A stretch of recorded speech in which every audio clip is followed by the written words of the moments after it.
Now we are with chi-square test for association.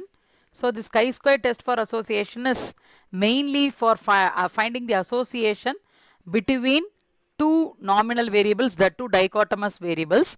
And if you have more than say two groups, which is of three groups, it is better to go with log linear analysis for nominal variables with more than three groups. For further study and for further modeling, it is better to go for log linear analysis. When you have ordinal variables and if you want to find the association between them or amongst them, it is better to study linear by linear association test and can also perform Kendall's test. So for with respect to chi-square test, here we have taken gender, which is dichotomous, male female, and competitiveness yes or no, this is also dichotomous. So in this chi-square test, there are three rules. First one is your taken set of data should be nominal. So we have nominal data, that two dichotomous. Number two, your data set should be of independent groups. So here it is also, there is no sort of interdependence. So both are independent. With respect to male and female is independent, with respect to gender and yes or no responses with respect to competitiveness also independence. There is no sort of clubbing with male or female or yes or no here. So rule 2 also satisfies. We are going by the rule 3, that is independent cells should have the frequency above 5. That after doing analysis we can interpret that. So according to this chi-square test, pathway is analyze, descriptive, again choose cross tab. So under cross tab you have to choose gender in row here as per the analysis and preference in competitiveness. So while we design the hypothesis for chi-square test for association, alternative hypothesis is there is significant association between gender and competitiveness. With respect to null hypothesis, there is no significant association between gender and competitiveness. Alternate hypothesis is indicated by HA and null hypothesis by H naught. This you know very well.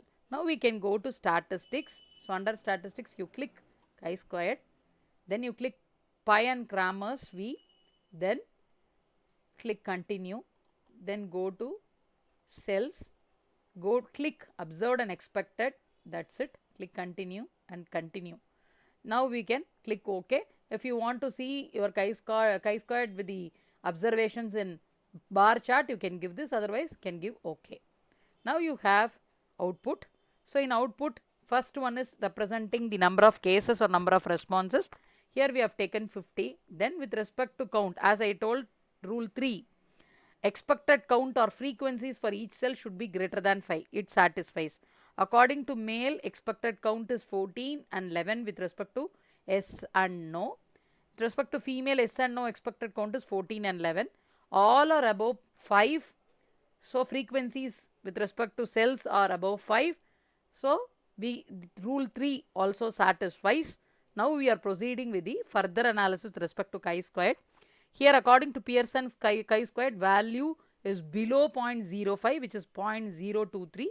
So clearly indicates alternate hypothesis got accepted.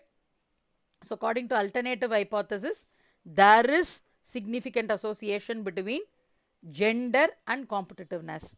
So with respect to Fisher's exact test, when you want to interpret, here it is mainly with the dichotomous variable. So we have taken dichotomous variable. Here again your value should be below 0.05, which is 0.045 here. Again there is significant association between gender and competitiveness. When you proceed with the symmetric measures, pi and Kramers V, see this pi and Kramers V is indicating the association, strength of association of the variables. So here it is indicating the strength and association of gender and competitiveness. So the threshold value is between -1 to +1 here. It ranges from -1 to +1. Here the value is 0.322, 3.322 for both the case of pi and Kramers V, indicates association but not very good association. It's good association. Since it is below 0.5, it is fair association. If it is above 0.5, it's good. If it is above 0.7 or 0.7, it is very good. 0.9 is excellent. So that is the interpretation with which we are ending chi-square test for association. Thank you.